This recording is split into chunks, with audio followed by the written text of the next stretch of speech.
안녕하세요. 부자이커입니다. 자, 오늘은 여러분들이 공매 투자할 때 돈 버는 것도 중요하지만 조심해야 될 이 부분은 꼭 확인해야 될 그래야 여러분들 소중한 돈을 지킬 수 있는 것에 대한 세 가지 조심해야 될 내용들을 한번 설명해 드리겠습니다. 자, 설명 순서는 이런 식으로 할 건데요. 먼저 절대 공매를 투자할 때 놓치면 안 되는 세 가지. 첫 번째, 안 나가는 임차인. 법적으로 대항력 있는 임차인이 있는데요. 이런 임차인을 명도, 집을 내보내려고 하면 법적으로 보호되는 임차인들이 있어요. 이렇게 대항력 있는 임차인들 조심해야 되고요. 그리고 두 번째는 집에 함께 사는 집이라고 해서요. 공동 소유로 된 집들이 있어요. 이런 집 중에 일부분만 나왔을 때 이거를 지분이라고 합니다. 이런 집들도 공매에서는 좀 조심을 해야 돼요. 왜냐하면 경매 같은 경우는 이 지분에 대한 내용이 좀 자세하게 잘 나와 있는데 공매는 담당자가 이 공고를 하기 때문에 가끔 그런 내용들이 빠지는 경우가 있습니다. 그렇기 때문에 이게 지분인지 아닌지 그리고 어디를 봐야 이 내용을 확인할 수 있는지에 대해서 제가 설명해 드리겠습니다. 그리고 세 번째는 여러분들이 이제 우리 건물을 사잖아요. 근데 그 가끔 그 건물 중에 땅이 없는 건물들이 있어요. 부재커 지금 무슨 말 하는 겁니까? 땅이 없다뇨. 예. 자, 우리 아파트 같은 경우는 집합 건물이라고 하잖아요. 그리고 살고 있는 집 그리고 이 집을 땅을 건물을 지었을 때 그 땅을 나눠서 그 집에 넣어줘요. 이거를 대지권이라고 합니다. 이런 대지권들이 가끔 없는 건물들이 있어요. 그리고 이런 땅 없는 건물들 같은 경우는 조심해야 될 게 왜 그러냐면 대출이 되지 않습니다. 그래서 이런 부분도 가끔 공매에서 공고문을 정확히 봐야 확인할 수 있는 경우가 있으니까요. 그 부분에 대해서 설명을 해드리겠습니다. 그리고 이런 세 가지 유형에 대해서 설명만 해드리면 여러분들은 좀 헷갈리실 거예요. 그래서 실전 물건을 대입을 해서 꼭 봐야 될 부분들에 대해서 알려드리겠습니다. 그리고 오늘 설명한 내용을 전체 요약을 하고 끝내는 방향으로 하겠습니다.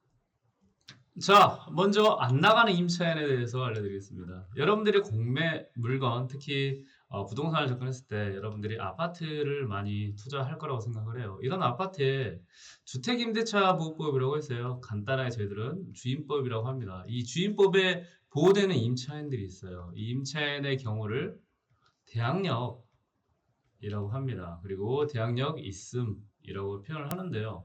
이렇게 대항력이 있는 임차인의 경우에는 여러분들이 법적으로 이 집에서 내보내려고 해도 이 임차인의 보증금이 전부 다 경매나 공매 절차에서 받지 못한다고 하면 결국은 낙찰자가 이 보증금을 줘야 이 임차인이 나갈 수 있는 것, 이게 법으로 보호되어 있습니다. 그렇기 때문에 여러분들이 이런 대항력 있는 특히 안 나가는 임차인이 있는 경우에 권리 분석을 꼼꼼하게 확인을 해야 되는데요. 특히 공매 같은 경우는 경매와 다르게 이 권리 분석상 이 임차인의 대항력을 인수해야 되는지 인수해야 되지 않는지에 대한 부분이 나와 있지 않습니다. 그리고 이 임차인이 보증금을 다 받아갈 수 있는지 없는지에 대한 부분도 여러분들이 공부를 해야 됩니다. 이런 안 나가는 임차인의 경우에는 여러분들이 먼저 봐야 될 것은 공매는 말소 기준 권리라는 게 있습니다. 그리고 이 말소 기준 권리보다 밑에 있는 애들은 모든 권리를 다 없애주는데요. 이 임차인의 권리까지 다 없애줍니다. 다만 이런 말소 기준 권리보다 먼저 전입되어 있는 임차인들이 있어요. 전입.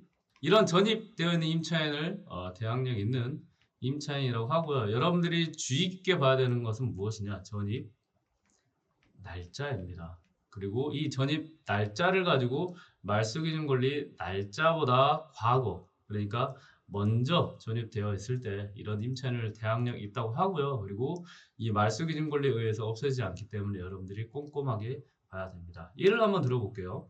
말소 기준 권리 날짜가 중요하다고 했잖아요. 말소 날짜가 2020년 1월 1일이라고 하면 이렇게 뒤에 2021년 1월 1일에 전입한 사람이 있을 것이고, 만약에 2019년 1월 1일에 전입한 사람이 있다고 하면 이런 말소 기준 권리에 의해서 그 밑에 전입한 임차인들은 없어집니다. 다만 여기 대항력 있는 임차인 같은 경우는 법으로 보호가 됩니다. 이런 임차인의 경우에는 여러분들이 봐야 될 게 두 가지가 더 있는데요. 먼저 확정일자라고 해서요. 이 임차인이 돈을 받아갈 수 있는 순서가 보호되는지 안 되는지를 확인을 하고, 자, 공매 절차에서 돈을 받아가겠습니다 라고 배분 요구, 돈을 받아가는 거를 신청을 하는 겁니다. 그리고 여기서 여러분들 하나 더 봐야 될 거는 뭐냐면, 임차인의 보증금보다 공매로 낙찰되는 이 부동산의 가격이 더 높아야 됩니다. 이 낙찰가가 더 높아야 이 낙찰가 아래서 이 보증금이 어떻게 될까요? 공매에서 주는 배분이라는 게 되는 거죠. 그렇기 때문에 여러분들은 이 확정일자 그리고 배분 요구를 신청했는지, 그리고 이 보증금보다 낙찰 가격이 더 높은지를 확인해야 됩니다. 그리고 공매에서는 하나 더, 세금이 공매로 많이 진행이 되는데요. 이 세금은 돈을 받아가는 순서가 등기부등본에 있는 압류라는 날짜로 하는 게 아니고 법정기일이라고 해서요. 이 법정기일 날짜로 인해서 돈을 받아가는 순서가 정해집니다. 그렇기 때문에 여러분들이 이 법정기일 날짜와 임차인의 확정일자 날짜를 선후를 비교한 다음에 이 임차인이 낙찰가 보다 보증금이 더 적었을 때 이 임차인이 돈을 다 받아갈 수 있는지 없는지를 확인해야 안전하게 투자를 할 수 있습니다. 다만 어떤 임차인? 말소 기준 권리보다 먼저 저집 날짜가 있는 임차인의 경우입니다. 그리고 이렇게 안전하게 다 확인되면 여러분들은 투자를 할 수 있고, 특히 공매 같은 경우는 경매와 다르게 그런 내용 자체가 정확하거나 아니면 내용 자체가 꼼꼼하게 정보지에 있지 않기 때문에 여러분들이 여기까지만 공부를 한다고 해도 투자할 수 있는 물건이 최소 뭐 3천만에서 5천만 원, 그리고 1억까지 아파트에서도 돈을 벌 수 있는 경우가 많이 있으니까요. 이런 부분은 위험하기도 하지만 좋은 기회일 수도 있다라는 정도 알고 계시면 될 것 같습니다. 자, 그 다음으로는 함께 사는 집이라는 건데요. 자, 이거를 뭐라고 표현하면 되냐면, 여러분들 아파트가 있습니다. 아파트가 있는데 보통 부부는 친하잖아요. 친하지 않습니까? 친하지 않는다면 잘하셔야죠. 특히 남편분들 잘하세요. 아내분들한테. 네. 자, 이렇게 아파트를 이제 투자를 합니다. 그러면 여러분들이 이렇게 하죠. 자, 부인 반, 남편 반, 이렇게 나눠서 공동 소유라는 걸 합니다. 그렇죠? 네. 이런 경우에는 2분의 1 지분, 2분의 1 지분을 가지고 있다라고 부동산을 표현합니다. 이런 것들을 뒤에 있는 지분에 대해서 여러분들이 이해를 하시면 됩니다. 그러면 이렇게 공동 소유에서 부인이 2분의 1, 남편이 2분의 1을 가지고 있게 됩니다. 그런데 가끔 제가 보면 이런 남편분 2분의 1 반이 여러 가지 이유로 뭐 개인 빚이나 아니면 세금에 의해서 자, 경매나 공매로 진행되는 경우가 많습니다. 이렇게 보면 얘는 2분의 1 지분이 전체가 아닌 2분의 1 남편분의 지분이 경매나 공매로 진행이 됐잖아요. 이런 것들을 우리가 소위 전문 용어로 지분, 경매, 그리고 지분, 공매라고 합니다. 다만 이런 지분 같은 경우는 여러분들이 이제 제가 왜 조심을 해야 될까요? 라고 표현하는 거는 주거용, 특히 아파트의 경우 2분의 1 지분만 공매로 나와서 여러분들이 낙찰을 받게 될 때 뭐가 안 되냐? 대출이 안 됩니다. 왜냐면 요즘은 우리 그 문재인 정권 때 집값이 많이 상승을 했잖아요. 그때 세금과 그리고 대출에 대한 규제를 많이 했어요. 그래서 당신들이 이 집을 내가 실제로 소유하고 거기에서 거주하지 않은 목적으로, 아니면 투자를 하려고 거주가 하려고 하는 목적이 아닌 투자를 하려고 하는 목적에서는 대출이 안 된다라고 해서, 이 지분 같은 경우는 2분의 1 지분만 사기 때문에 어때요? 거기서 다른 분하고 반반씩해서 살기는 굉장히 어렵잖아요. 그래서 이거는 당신들이 거주하려는 목적이 아니고 투자를 하려는 목적이다 라고 해서 대출이 안 됩니다. 다만 이런 아파트의 경우는 이제 거주가 아닌 여러 가지 투자 목적으로 안 되긴 하지만 땅의 경우에는 대출이 되는 케이스도 종종 있으니까 이 부분만 여러분들이 알아주셨으면 좋겠습니다. 다만 여기서 제가 설명을 왜 해드리느냐, 이렇게 지분, 공매의 경우에는 아까 말씀드린 전체가 아닌 2분의 1이 나왔다 했잖아요. 예를 들어 볼게요. 여러분들이 이제 그 사는 33평 이 아파트는 공급 면적이라고 했어요. 전용 플러스 공용이 합쳐진 면적입니다. 그런데 여러분들이 실제 이제 경매로 투자하면 보통 한 약 24.9평 정도 해서 전용 면적만 나옵니다. 이거를 제곱미터로 바꾸면 약간 한 84 제곱미터 정도 되는데요. 이 84제곱의 2분의 1이면 얼마일까요? 네, 그냥 제가 계산해 드릴게요. 네, 아마 42제곱미터 정도 될 거예요. 이런 그 42제곱미터에 대한 부분이 뭘로 나오냐? 공매로 나오는 경우가 있습니다. 그러면 이렇게 자 42제곱 전체에 대한 절반에 대한 부분이 공매로 나왔으니까 조심하세요라는 문구가 있으면 얼마나 좋을까요? 이런 문구가 없는 경우가 많습니다. 그냥 어떻게 돼 있냐? 그냥 42제곱 나왔습니다. 라고만 공매에 나와버려요. 그러면 어떻게 되죠? 여러분들이 지분인지 모르고 낙찰을 받아버립니다. 그러면 낙찰을 받으면 뭐가 문제다? 대출이 안 됩니다. 그러면 뭐 2천만 원, 3천만 원이면 어떻게든 마련하겠지만 그래도 몇 억이 되면 대출 안 돼서 이 부동산 샀을 때 얼마나 힘들까요? 자, 그러면 여러분들이 이거를 구별할 수 있는 팁을 좀 드릴게요.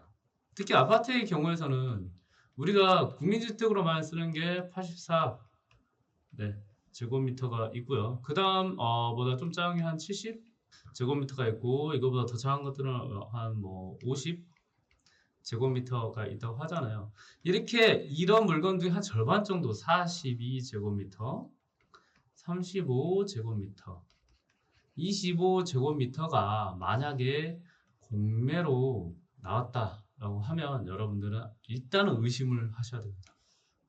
어떤 의심?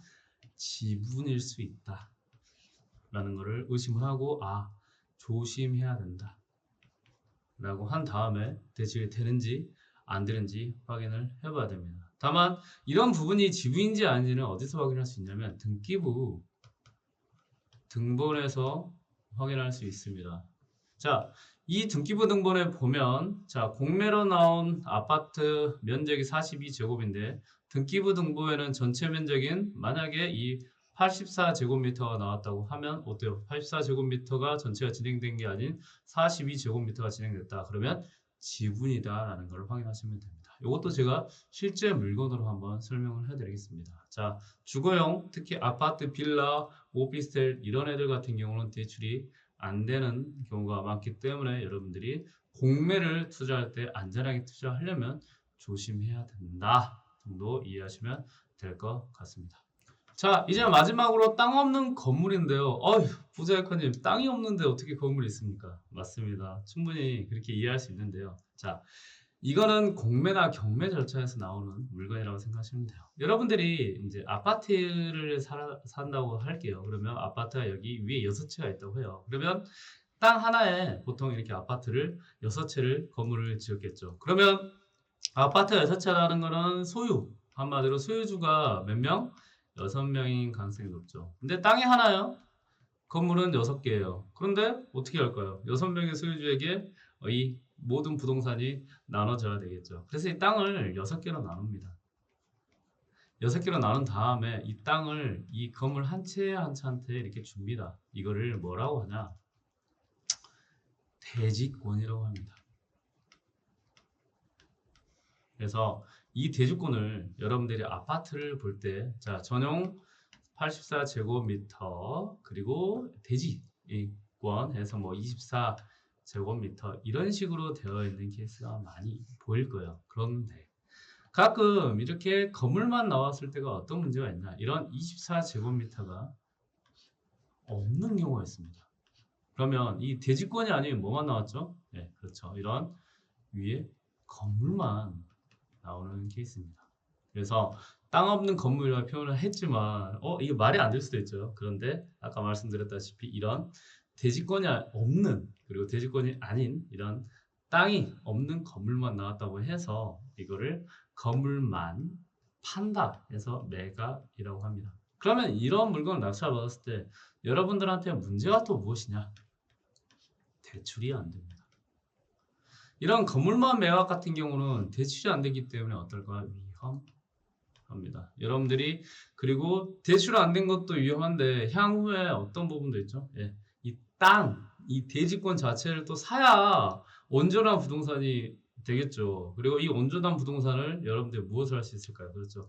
팔 수가 있는 거예요. 한마디로 여러분들이 이거를 다음에 팔 때도 문제가 될 수 있다는 거죠. 그러면 여러분들은 이 대지권을 사기 위해 또 무엇을 해야 될까요? 협상이라는 걸 합니다. 그래서 땅 없는 건물을 낙찰을 받으면 여러 가지 문제점이 발생하는데요. 첫 번째는 대출이 되지 않습니다. 그렇죠. 두 번째는 이 물건을 향후에 팔 때 문제가 됩니다. 네. 세 번째는 아까 땅이 없다 했잖아요. 근데 땅을 쓰고 있잖아요. 건물 있으니까. 그래서 이 땅에 대한 사용료를 또 줘야 됩니다. 그리고 네 번째는 다음에 향후에 이거를 온전한 부동산으로 해서 내가 정말 팔려고 하면 협상을 해야 됩니다. 이 땅을 살 때 사는 걸 매수라고 합니다. 매수에 대한 협상을 해야 됩니다. 그래서 이렇게 복잡한 물건들이 되기 때문에 여러분들이 땅 없는 건물 자체도 조심해야 됩니다. 다만 경매에서는 조심하세요라고 표현하지만 공매에서는 그렇지 않습니다. 그냥 어떻게 나오냐? 공매의 경우에서는 그냥 땅이 건물이 84제곱미터입니다. 그 다음에 땅에 대한 부분이 어떻게 됐다? 그냥 공란으로 되어 있습니다. 그렇기 때문에 여러분들이 혹시나 투자할 때 이런 공란만 보고 건물이 있네? 라고 입찰 들어가서 저런 낭패를 볼 수 있습니다. 그렇기 때문에 여러분들 이 세 가지 아까 말씀드린 대항력 있는 임차인과 그리고 이 2분의 1 지분에 대한 부분 그리고 이런 땅 없는 건물만 매각에 대한 부분이 공매로 진행됐다고 할 때는 여러분들이 더 꼼꼼하게 확인을 해야 된다 정도 이해하시면 될 것 같습니다. 그러면 이제부터는 실제 진행하는 실제 물건을 가지고 한번 설명을 해 드릴 거니까요. 더 꼼꼼하게 이런 부분을 조심해야 되고 여기를 봐야 되겠구나 정도 이해하시면 될 것 같습니다. 자, 이제는 실제 물건으로 제가 설명을 해드릴 건데요. 자, 부자이컬은 다만 이런 그 옥션원이라는 유료 공매제를 사용을 합니다. 그 이유는 제가 10년 전부터 썼기 때문에 눈에 굉장히 보기 편하거든요. 그리고 온비드를 통해서도 설명할 수 있지만 그래도 이제 유료 공매제가 훨씬 더 깔끔하게 잘 정리되어 있어요. 그래서 이 부분은 설명을 드릴 때 양해만 좀 부탁드리겠습니다. 다만 설명을 듣고 이해하는 데 전혀 문제 없으니까요. 거부감 갖지 마시고 한번 설명을 들어보시면 좋을 것 같습니다. 먼저 여러분들이 공매에서 조심해야 될 물건 중에 세 가지. 첫 번째, 안 나가는 임차인입니다.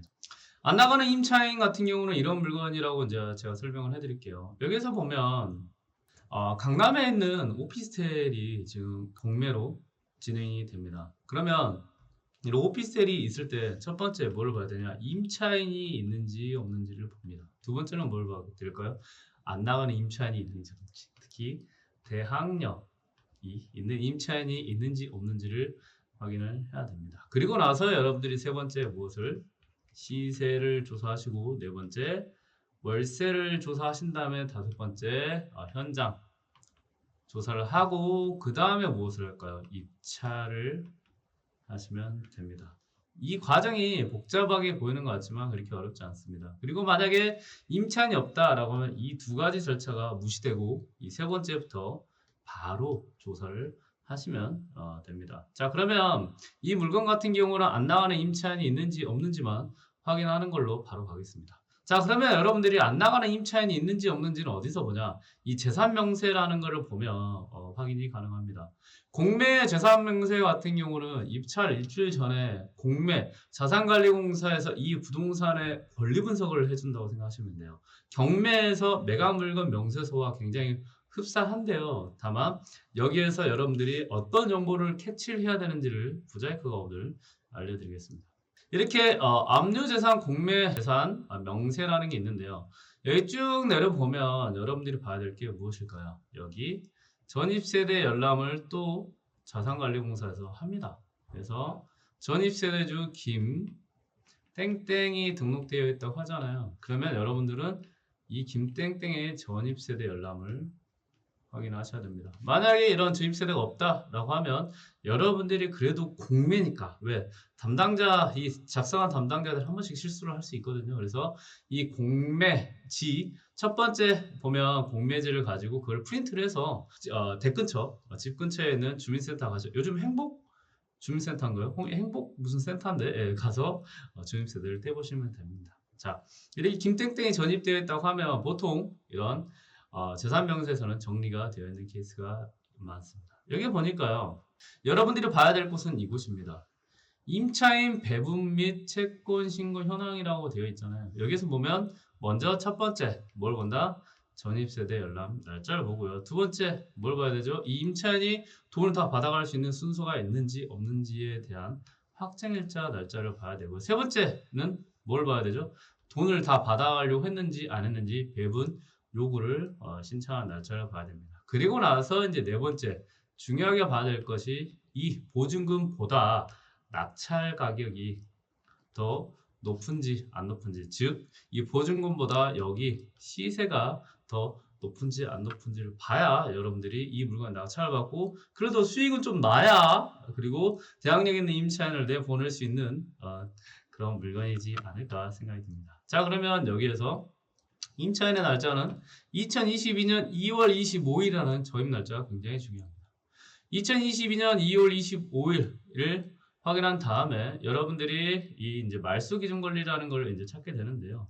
말소 기준 권리는 여기에서 보면 압류 설정 등기 일자가 있습니다. 여기에서 가장 먼저 있는 날짜를 보시면 됩니다. 여기에서 보니까 2022년 3월 24일이 가장 먼저죠. 그러면 아까 2022년 2월 25일보다 어때요? 더 뒤죠. 한마디로 이 저임 날짜가 더 앞에 있습니다. 이런 경우에는 대항력이 있음이라고 표현합니다. 그러면 이제 공매에서 뭘 봐야 되냐? 법정기일이라는 걸 봐줘야 됩니다. 이 법정기일을 보면 여기에 법정기일이 있고요. 이 앞에 있는 날짜로 인해서 이 다른 세금들이 돈을 받아가는 순서가 정해집니다. 그러면 아까 임차인이 2022년 2월 25일이었잖아요. 그리고 나서 확정일자가 2022년 2월 3일이지만 돈을 받아가는 순서는 2022년 2월 25일 플러스 1인데 이 부분은 여러분들이 조금 공부를 하셔야 됩니다.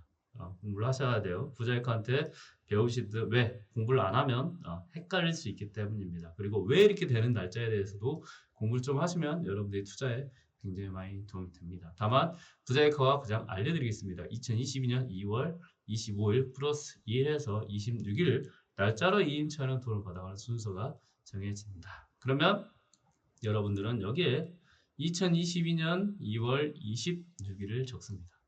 26일로 돈을 받아가는 날짜를 적어보면 이 날짜보다 빨리 돈을 받아가는 날짜가 이거 하나 있고요. 요거 있고 그 다음에 이거 이렇게 세 개가 있습니다. 그러면 여기가 이제 금액인데요. 이런 금액들이 먼저 돈을 받아가고 마지막을 보니 3억을 먼저 세금으로 받아가네요. 그러면 이 부동산 같은 경우는 잘해야 아까 보니까 한 2억 한 약 3억이 안 됐단 말이에요. 이 물건은 누군가가 3억에 낙찰받았다고 해도 이 3억은 누가 먼저 돈을 받아가지고 그렇죠. 세금 아까 3억에 대한 세금이 먼저 이 공매 절차에서 받아가기 때문에 그 임차인은 한 푼도 공매에서 받을 수 없습니다. 그러면 임차인이 못 받은 돈은 어떻게 되죠? 그렇죠. 낙찰자가 인수를 해야 됩니다. 그러면 이런 물건 같은 경우는 위험한 케이스가 되기 때문에 여러분들은 절대 입찰하시면 안 됩니다. 자, 그러면 이제는 이제 함께 사는 지불에서 두 번째 물건으로 바로 들어가 볼 수 있도록 하겠습니다. 이런 물건인데요. 자, 여기에서 보면 아까 말씀드린 것 같이 이게 공매 공고지예요. 여기서 보면 자, 함께 사는 집을 뭐라고 했죠? 아내가 2분의 1 지분, 남편이 2분의 1 지분이라고 했습니다. 그래서 이 지분자를 따서 지분 공매나 지분 경매라는 표현을 합니다. 그러면 지분이라는 단어가 있으면 조심해야 되겠네 라고 할 수 있잖아요. 그런데 여기에 보면 지분이라는 단어가 있나요 없나요? 없죠. 그러면 여러분들은 이때 조심을 하셔야 됩니다. 여기에 43제곱미터 이 물건 상세에 보면 건물이 43.7378이라고 되어 있는데 이거 43점이니까 어쩌고저쩌고 한 열 몇 평짜리가 아파트가 진행됐나 보다 라고 생각할 수 있지만 아까 말씀드린 것 같이 84제곱 2분의 1 하면 얼마? 자, 70제곱 2분의 1 하면 얼마? 50제곱 2분의 1 얼마 정도 해서 이 근처에 대충 들어온 애들은 지분일 수 있겠다 생각하십시오 라고 팁을 드렸습니다. 그러면 42제곱미터 84제곱을 적으면 42잖아요. 얘가 43이란 말이에요. 그러면 지분일 수 있겠다라고 뭘 한다? 조심을 하셔야 됩니다. 안 그러면 여러분들은 소중한 보증금을 잃어버릴 수 있습니다. 특히나 이렇게 2억 1,800만 원에서 가격이 1억 5,300만 원이면 싸지 않아? 라고 바로 입찰 들어갈 수 있는데요. 다시 한번 말씀드리지만 조심하셔야 됩니다. 그러면 여러분들이 이런 물건을 봤을 때 어디를 확인하느냐? 이 건물 등기부 등본을 확인을 하셔야 됩니다. 등기부 등본에서 뭘 보냐라고 하면 이 첫 번째 페이지에 보면 이런 게 있습니다. 건물 내역이라는 게 있습니다. 이 건물 내역 보면 이 131.34라고 되어 있잖아요. 보통 1페이지 아니면 2페이지 정도에 있다고 생각하시면 돼요. 그리고 이 건물 내역에서 131.34가 전체 면적입니다. 그러니까 전체 크기예요. 근데 아까 공매는 43.7제곱미터가 나왔잖아요. 그러면 전체 면적에서 43은 일부분이 나왔죠. 이런 거를 지분 공매라고 합니다. 그래서 이런 물건들은 여러분들이 조심을 해야 되고 혹시나 대출로 알아봤는데 대출이 안 된다라고 하면 패스하는 게 좋습니다. 그런데 대출이 안 되더라도 내가 그래도 투자를 할 만한 그래도 여유 자금 있다라고 하면 투자해서 또 지분 관련해서 이제 해결을 해야 됩니다. 이런 해결할 수 있는 방법은 부자이커가 이번에 고급 투자 클래스라고 해가지고요. 이런 고급 투자 물건들을 여러분들이 낙찰을 받고 공동 투자까지 해서 이런 특수 물건에 대한 해결책까지 한 턴을 다 처음부터 A부터 Z까지 배울 수 있는 그런 과정을 준비를 하고 있거든요. 그러면 이 지분뿐만 아니고 유치권, 법정이사단권 여러 가지에 대해서 배울 수 있는 좋은 기회라고 생각합니다. 자, 그리고 수익도 내고요. 자, 이렇게 지분, 특수 물건에 대해서 여러분들이 한번 어떻게 보면 이제 투자를 하려고 하면 그래도 투자금이 대출이 안 되기 때문에 다 있어야 된다 정도만 생각하시고요. 아까 말씀드린 같이 여러분들이 팁을 드리면 84제곱의 절반, 70제곱의 절반, 뭐의 절반일 때 그 근처에 있는 크기의 부동산이 나왔다라고 하면 지분이구나 라고 해서 일단 뭘 해야 된다? 조심해야 된다 정도 이해하시면 될 것 같습니다. 자, 그러면 세 번째 조심해야 될 물건으로 바로 진행을 해보겠습니다. 이제는 건물만 입찰인데요. 여기에도 보면 자, 토지 없어요 라고 표시가 되어 있으면 얼마나 좋겠습니까? 그러면 초보분들도 다 조심할 수 있겠죠. 그리고 건물만 경매같이 건물만 매각이에요 라고 표시되어 있으면 얼마나 좋을까요? 그렇지 않다는 거죠. 그러면 여러분들이 뭘 봐야 되냐? 이런 공매 물건 중에서도 특히나 여기 재산 종류의 압류재산이라는 게 있잖아요. 이런 압류재산은 세금에 의해서 진행이 되는 겁니다. 그렇기 때문에 이 세금에 의해서 진행되는 물건 중에 이 상세라는 페이지가 있습니다. 여기에서 건물이 있는데 뭐가 없죠? 토지에 뭐가 없죠? 토지 크기가 없습니다. 이런 경우는 뭐다? 토지가 나온 게 아닌 이런 건물 12.04제곱미터만 나왔다라고 이해하시면 됩니다. 그리고 이거는 뭐가 안 된다? 대출이 안 된다라고 생각하시면 됩니다. 그래서 오히려 토지 면적이 없는 경우에는 건물만 매각이고 그리고 지분보다는 훨씬 더 깔끔하게 확인을 할 수 있습니다. 그리고 이런 물건도 재산 물건 명세서와 비슷한 공매 재산 명세에서 확인하면 되지만 그래도 여기에서 토지가 없구나 정도 생각하시고 초보분들은 패스하시면 됩니다. 다만 이제 중수 이상인 분들은 이게 대지권이 아직 등기부등본에 등록되어 있지 않는 미등기인지 그리고 실제 정말 토지가 대지권이 없는지를 확인해서 여러분들이 투자의 기회를 또 얻을 수 있습니다. 이 부분은 조금 더 그래도 중고급 이상 공부를 해야 여러분들이 투자를 할 수 있으니까 여러분들 특히 지금 단계에서는 공매에서 좀 조심할 부분 그리고 투자에서 좀 조심할 부분만 제가 알려드린다 정도 생각하시면 될 것 같습니다. 그리고 이렇게 공매 같은 경우는 공고분에 토지가 안 나와 있는 거는 건물만 매각으로 치고 대출해 주는 곳도 대출을 안 해주는 케이스가 많기 때문에 여러분들이 특히나 조심을 해야 된다 정도 이해하시면 될 것 같습니다. 자, 오늘은 이렇게 세 가지에 대해서 제가 설명을 해드렸는데요. 자, 먼저 대항력 있는 임차인에 대해서 안 나가는 임차인이죠. 특히 이런 임차인들을 확인할 때 조심해야 되는 것은 뭐다?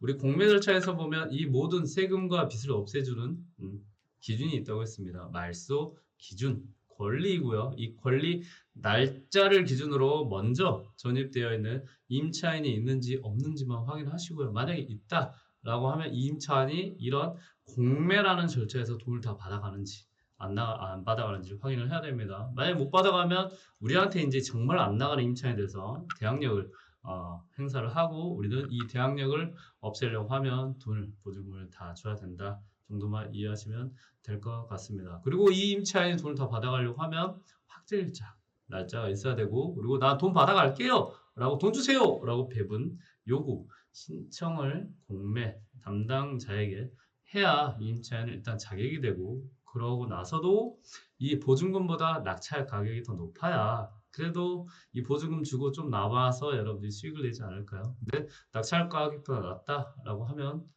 입찰 들어가면 안 된다. 특히 보증금보다 이 시세가 더 낮다라고 하면 절대 입찰 들어가시면 안 됩니다. 공매는 조심하셔야 됩니다. 두 번째는 자 함께 사는 집에서 자 부인 사이좋게 남편 집을 샀는데 공동명의로 했을 때 보통 남자분들이 문제가 좀 있습니다. 뭐 이거 남성 뭐 비하 이런 게 아니에요. 보통 남자분들이 많이 있습니다. 그러면 남자분들이 좀 벌리는 걸 좋아하시잖아요. 자, 그러면 이분들이 이제 뭐 투자를 하든 사업을 하든 어떤 일을 벌리신단 말이에요. 그러면 이때 문제가 생겨서 이 남편분의 부동산만 공매로 진행되는 경우가 많습니다. 그러면 남편분의 지분이죠. 지분만 진행되기 때문에 지분 공매라고 표현합니다. 다만 이런 지분입니다라고 알려주면 좋은데 그렇지 않는 경우가 많단 말이에요. 그래서 공매 공고문을 꼼꼼히 보고 또 등기부등본을 확인해서 전체 면적 대비 얼마가 나와 있는지 확인하는 게 중요하다. 그리고 세 번째는 건물만 입찰할 때 실제로 건물이 있는데 그 토지 면적이 공고문에 안 나와 있을 때 조심을 해야 되고 이렇게 지분과 건물만 매각의 경우에는 대출이 되지 않는다 부분 이해하시면 될 것 같아요. 다만 건물만 매각이라고 보여도 토지 면적이 안 보여도 이걸 자체를 좀 더 중고수 이상으로 공부를 하신다고 하면 이게 정말 실제 등기부 등본에 토지가 안 올라간 대지권 미등기인지 실제로 토지가 없는지에 대한 부분을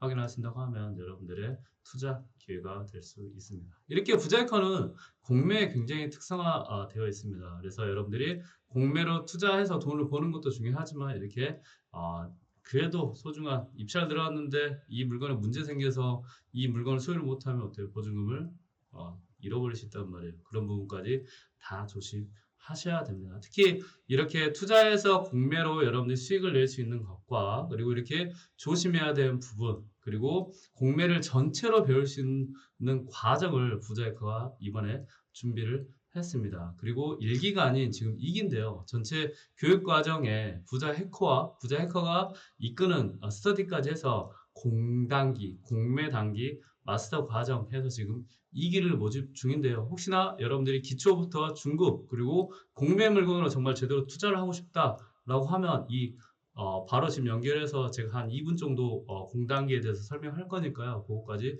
참조하시고 영상을 마무리하시면 좋을 것 같습니다. 자, 이번에 온비드와 그리고 건국대학교에서 공매 전문가로 인정한 부자이커의 공매 단기 마스터 과정 그리고 스터디까지 합쳐서 한 공단기 2기를 모집을 지금 하고 있습니다. 부자이커는 건국대학교 부동산 대학원이죠. 거기서 인정하는 되게 초빙 교수로도 인정받았던 썸머스쿨에서 제가 2주 강의를 했고요. 그리고 2022년은 공매 정석해서 대학원생들에게 강의를 했습니다. 그리고 온비드에서 작년 2022년 1분기부터 4분기까지 총 4번의 공매에 대해서 강의를 진행을 했고 여러 가지 관련 TV에도 많이 나왔습니다. 그리고 공단기 1기에서는 굉장히 많은 분들이 공매를 낙찰받고 수익도 많이 내고 그리고 한 턴 더 돌려봐서 이제는 정말 부자의 길로 걸어가고 있는데요. 이런 공단기 과정을 이제는 2기에서 또 진행을 합니다. 그리고 공매단기 속성 마스터 강의는 이렇게 기초, 중급, 그리고 베스트 물건 추천까지 총 4개월 과정으로 한번 달릴 건데요. 한번 여러분들 공매 제대로 한번 배워보시죠. 경매 지금 경쟁 너무 심하잖아요. 근데 경쟁 없는 공매에서 수익 제대로 낼 수 있는 방법 지금 배워놔야 됩니다. 2, 3년 지나면 또 공매도 레드오션이 될 수 있습니다. 다만 공매 기초는 45, 중급은 55, 공매 물건 추천은 70만 원이지만 이 세 가지 과정을 다 축약하고 그리고 스터디까지 합쳐서 지금 모집 중입니다. 공단기 스터디는 부자이커가 장으로 한번 이끌 거고요. 그리고 목표는 낙찰 전체 스터디원 하나 이상씩. 그래서 전체 스터디원이 몇 명이 됐든 그 1인당 하나의 낙찰을 받을 수 있도록 그리고 공매 투자 실력을 향상시키고 공매를 한번 미쳐서 여러분들이 공매를 제대로 해나가는 것을 한번 목표로 하고요. 이 강의 세 가지의 총 수강료는 이렇게 되지만 공단기 지금 모집한 이 전체 4개월 과정을 한 번에 듣고 스터디까지 공부하고 싶으신 분들은 할인을 해서 130만 원에 수강할 수 있도록 그렇게 하겠습니다. 그리고 기간은 총 4개월이지만 방식은 이 세 가지 방식이 있습니다. 자, 조별 스터디까지 같이 하고 싶습니다. 그럼 함께 오세요. 그래서 조를 나눠 드릴 거니까 스터디 하시고요. 전 조별 스터디까지 좀 부담되지만 혼자 하겠습니다. 그럼 혼스에서 온라인 스터디와 오프 스터디 그리고 강의만 참여하셔도 되고요. 저는 강의만 듣고 싶습니다. 그러면 스터디 없이 강의 과정만 진행하시면 됩니다. 자, 스터디 없이 패키지로 강의 과정만 그래도 할인받아서 수강 듣고 싶다라고 하면 이렇게 패키지로 들으시면 됩니다. 이번에 공단기 2기 같은 경우는 부자이커가 정말 마음 먹고 여러분들이 공매 투자 실력뿐만 아니고 정말 평생 써먹을 수 있는 그런 노하우로 장착시켜 드릴 수 있도록 스터디까지 해서 많은 걸 알려드릴 거니까요. 한번 망설이지 마시고 한 4개월만 올해 10월 말부터 내년 초까지 한번 미쳐보시는 건 어떨까요? 뭘로? 공매 투자로요. 그리고 경제적 자유까지 이뤄보시면 어떨까요? 여러분들 경제적 자유를 부자이커가 응원하겠습니다. 지금까지 부자이커였습니다. 감사합니다.